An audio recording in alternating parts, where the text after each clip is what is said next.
안녕하세요, 여러분. 이번에 세계 여행을 테마로 영상을 찍게 된 박소윤이라고 합니다. 그래서 오늘 저는 일본에 맞게 되었어요. 그래서 여러분들과 함께 일본으로 여행을 떠나볼까 합니다.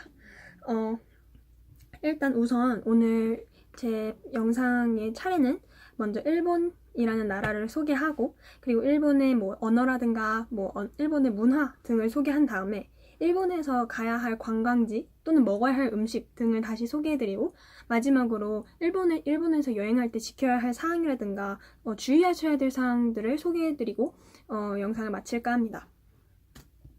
그래서 짠! 일본 다들 어떻게 생겼는지 아시죠? 우리나라랑 가장 가까운 나라 중 하나인데요. 우리나라 동쪽에 위치하고 있고 이렇게 긴 바나나 모양을 하고 있는 섬 형태의 나라입니다. 인구는 우리나라는 5천만 명이지만 일본은 1억 2천만 명의 인구를 가지고 있고요. 국화는 벚꽃이에요. 여러분도 잘 알다시피 일본어로는 사쿠라라고 합니다. 그래서 일본이 이렇게 세 가지 명칭이 있어요. 물론 하나는 굉장히 한국 중심적이죠. 한국에서는 일본을 일본이라고 부르고 영어로는 Japan, 그리고 일본어로는 니혼 또는 니폰이라고 한답니다. 그래서 다음 슬라이드 넘어갈게요. 그럼 우선 이게 뭔지 아시나요? 화폐처럼 생겼죠? 일본에서 우리나라에서 원을 사용하듯이 일본에서는 N을 사용한다고 해요. N화. 이렇게 N을 어떻게 표시하냐면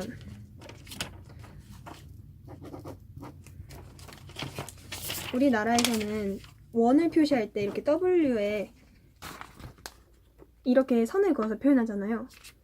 일본에서 N을 표현하려면 짠! 이렇게 표현해요. 아무튼 Y자에 이렇게 짝대기 두 개가 그려져 있는 것처럼 것으로 표현한답니다. 그래서 이 N에는 1N에서 만엔까지 화폐가 있는데 우리나라 환율을 따져보자면 100N이 약 1,000원이랑 비슷하다고 해요.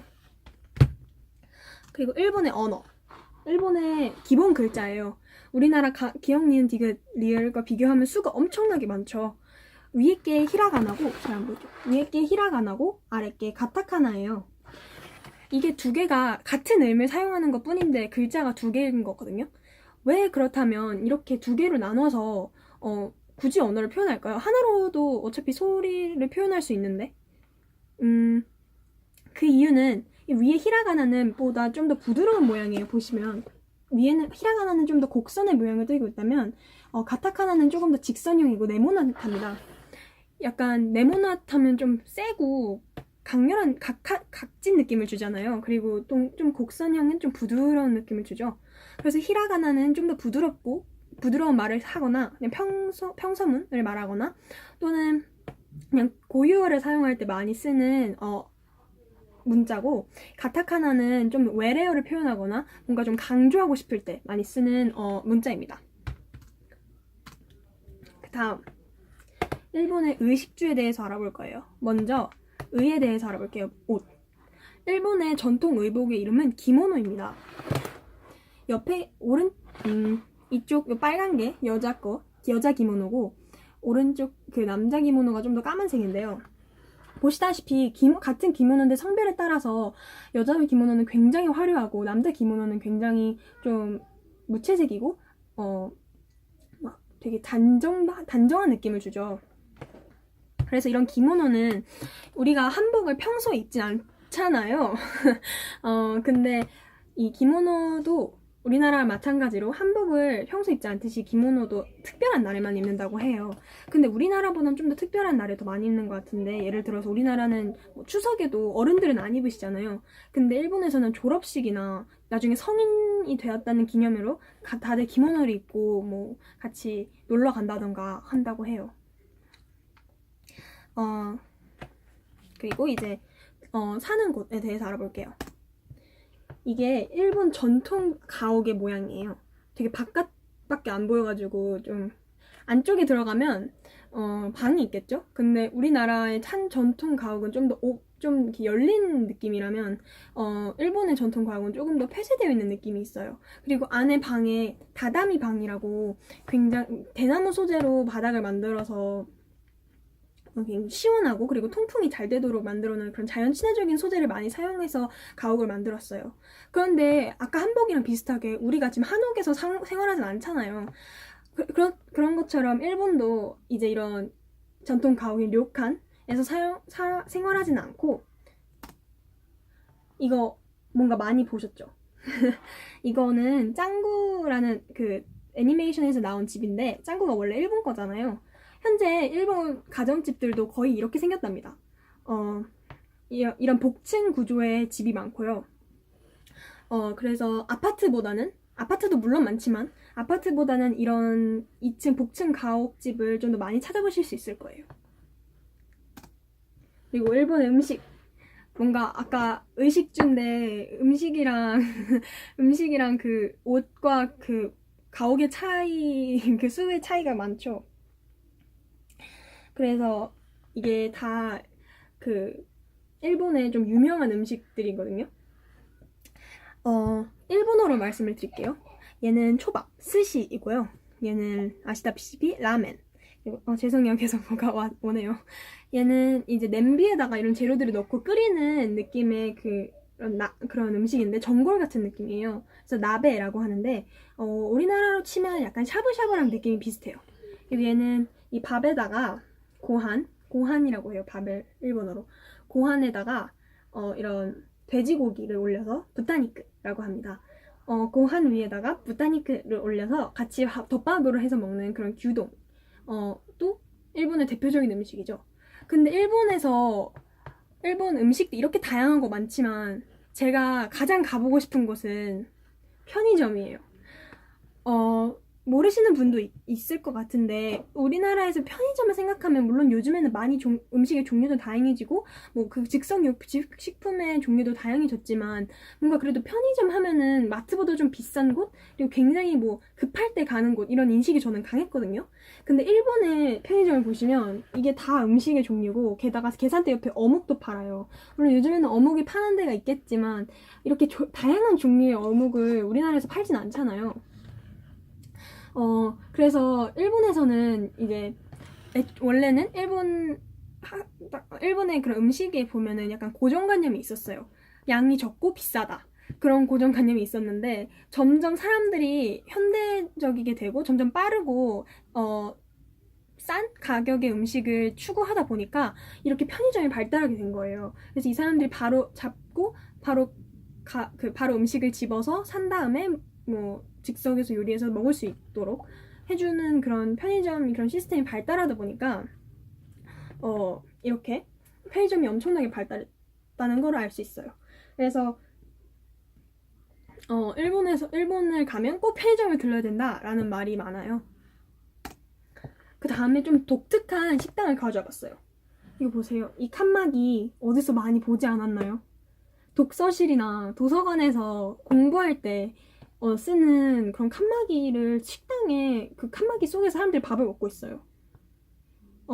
이게 혼밥이라는 거 요즘 많이 들어보셨나요? 혼밥이 혼자 먹는 밥의 줄임말인데 일본에서는 이렇게 혼밥이 굉장히 발달했다고 해요. 그래서 이렇게 한 명이 1인실에 들어가서 밥을 먹을 수 있도록 해주는 시스템이 발달해서 이걸 1인 식당이라고도 하는데 이게 점점 우리나라에도 들어와서 아마 서울에 가면 이렇게 폐쇄된 공간에서 내가 혼자 내 음식을 먹을 수 있는, 그래서 사람을 눈치 보지 않고 혼밥을 할 수 있는 그런 공간들이 우리나라에도까지 퍼져오고 있다고 해요. 안 가봤어요, 저도. 자, 일본 하면 애니메이션을 빼놓을 수가 없죠. 이게 제가 애니메이션을 잘 안 봐서 되게 대표적인 애니메이션을 3개 들고 왔는데 하나는 도라에몽, 여기는 원피스, 그리고 이쪽은 너의 이름은 키미노 나마에와 라는 애니메이션 들고 왔어요. 그래서 일단 뭐 다 우리나라에서도 너무 워낙 유명한 애니메이션들이라 이렇게 일본에서는 애니메이션이 굉장히 발달했고 그래서 애니메이션을 활용한 관광지도 많다고 해요. 물론 지금은 히로시마 원전 폭발로 인해서 갈 수는 없지만 히로시마에 있었던 그런 토토로 카페라든가 그 토토로를 토토로를 그렸던 그 작가분이 이렇게 카페 관광지를 여셔서 그분의 작업실을 직접 들어가 보고 어떻게 이렇게 애니메이션이 만들어지는지 알 수 있는 곳을 알 수 있는 관광객들이 들어올 수 있도록 해주셨다고 하는데 아쉽게도 지금은 못 가게 되었어요. 그래서 이제 일본의 문화 설명을 마쳤고 이제 일본의 관광지에 대해서 말해볼까 해요. 일단 이게 뭘로 보이시나요? 이게 얼음이에요.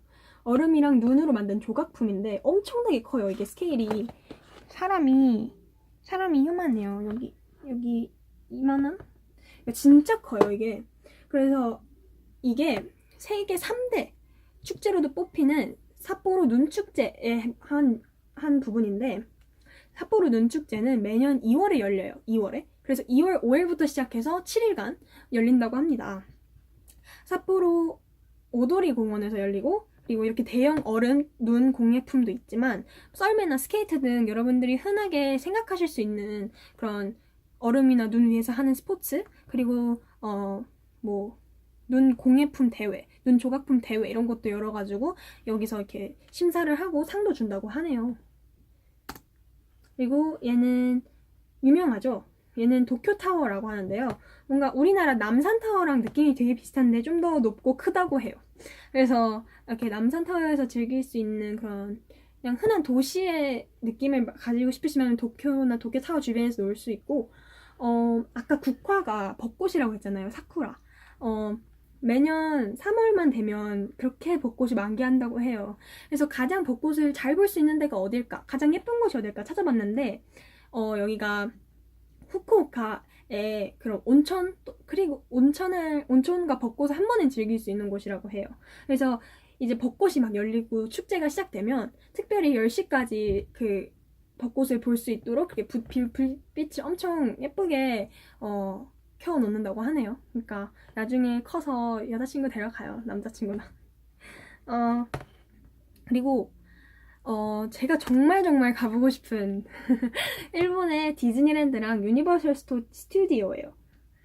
그래서 디즈니랜드랑 유니버셜 스튜디오 둘 다 미국에서 시작했는데 이렇게 일본에까지 런칭이 되면서 이렇게 일본 디즈니랜드랑 유니버셜 스튜디오가 열렸어요. 그래서 뭐 디즈니랜드는 이렇게 놀이공원처럼 되어 있지만 또 이제 디즈니에서 나왔던 그런 캐릭터들을 직접 만나볼 수 있는 기회가 될 수도 있고 유니버셜 스튜디오 같은 경우에는 가장 유명한 게 아마 해리포터의 그 요술 지팡이를 만드는 걸 거예요.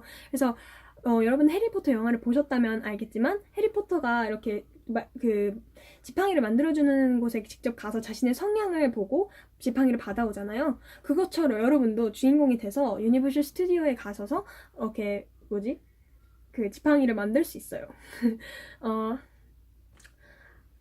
이렇게 제가 일본의 관광 명소와 문화를 소개해봤는데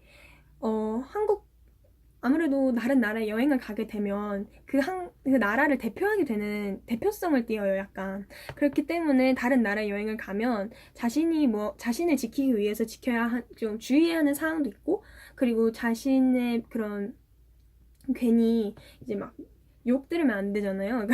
사람 사이의 에티켓이나 예절을 지켜야 하는데, 일본에서 지켜야 할 것들을 알려드릴게요. 일단 첫 번째, 지하철이 생각보다 복잡하고 비싸요. 우리나라에서 지하철을 타면 굉장히 이렇게 노선도 굉장히 깔끔하게 되어 있고 어디에서 어디로 가는데 뭐 갈아타는 것도 거의 갈아타는 지역까지도 다 이렇게 소개를 해주잖아요, 방송에서. 근데 일본에서는 지하철 노선도가 굉장히 복잡해요. 그리고 좀 비싸요. 그게 왜 그러냐면 우리나라에서는 지하철을 우리 나라가 소유하고 관리를 하는데 일본에서는 그 노선마다 그 소유주가 달라요. 그래서 이게 각자 요구하는 돈이나 이런 서비스가 다르다 보니까 일본의 지하철이 한국어보다 되게 복잡하고 찾기가 힘들어요. 그거를 감안하고 처음에 뭘 타야 되고 어디로 가야 되는지 정확히 알으셔야 될 것 같아요. 그리고 두 번째는 전기 코드가 110V 돼지코를 사용한다는 거죠. 우리나라에서는 이런 동그란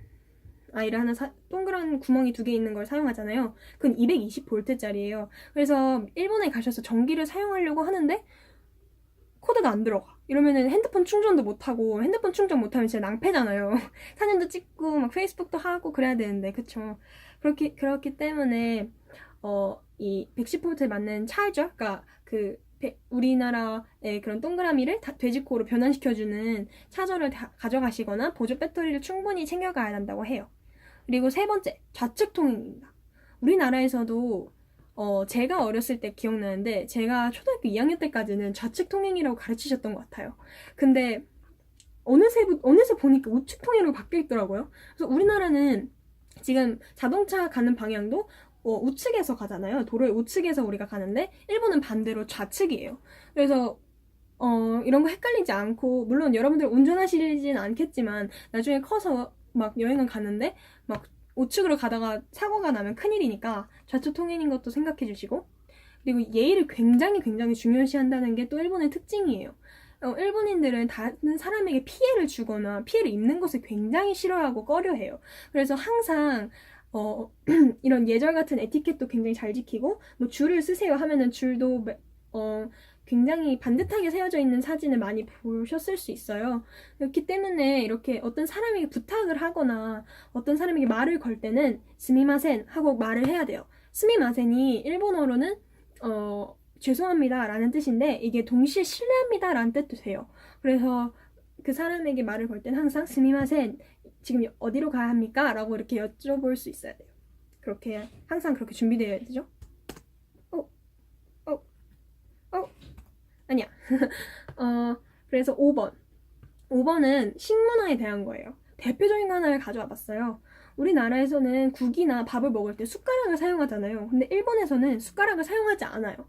일본에서는 젓가락을 사용하는데, 그래서 식당을 가셨을 때도 식당을 가시면 숟가락을 안 주고 젓가락만 주시는 경우가 많아요. 그럼 국은 어떻게 먹어요? 하는데, 여러분 아까 제가 짱구 얘기했잖아요. 짱구가 아침이나 점심을 먹을 때 국을 어떻게 먹죠? 이렇게 들고 마시면서 먹죠. 마시면서 이렇게 젓가락으로 그렇게 먹는 거예요. 그래서 숟가락이 없기 때문에 그릇을 들고 젓가락으로 밥 또는 국을 먹어요. 그리고 6번째가 지진이 많이 난다는 거예요. 일본이 세계 지도를 봤을 때 일본이 위치해 있는 곳이, 좀 어렵게 얘기하면은 판과 판의 경계에 위치해 있거든요. 근데 그냥 쉽게 말하면 잘 흔들려요. 그러니까 세계가 잘 흔들리는 그 위에 위치해 있어서 그 아래가 흔들리니까 일본의 그 대륙도 같이 흔들리는 거예요. 그래서 지진이 굉장히 빈번하게 일어나고, 그렇기 때문에 아파트가 많이 없는 것도 있어요. 그러니까 한번 지진이 나면은 이렇게 아파트가 막 많이 무너지면 사람도 많이 죽고, 재산 피해도 크잖아요. 그렇기 때문에 좀 낮은 집을 선호하는 경향이 있고, 집에 들어가면 우리나라는 이렇게 책장도 엄청 높게 쌓아놓는 경우가 있는데 일본은 그렇지 않아요. 거의 다 바닥에 이렇게 놓거든요. 그 이유가 지진이 났을 때 막 떨어지는 거를 우려해서, 이런 걸 고려해서 아래다가 이렇게 놓는 거예요. 자, 저희는 안전하게 일본에서 잘 예절도 지키면서 여러 가지 볼거리를 같이 저랑 봤는데요. 첫 영상이라 미흡한 점도 많고 그랬을 텐데 잘 봐주셔서 고맙고, 다음 영상에서 또 만나 뵐게요. 다음은 어디로 갈까요?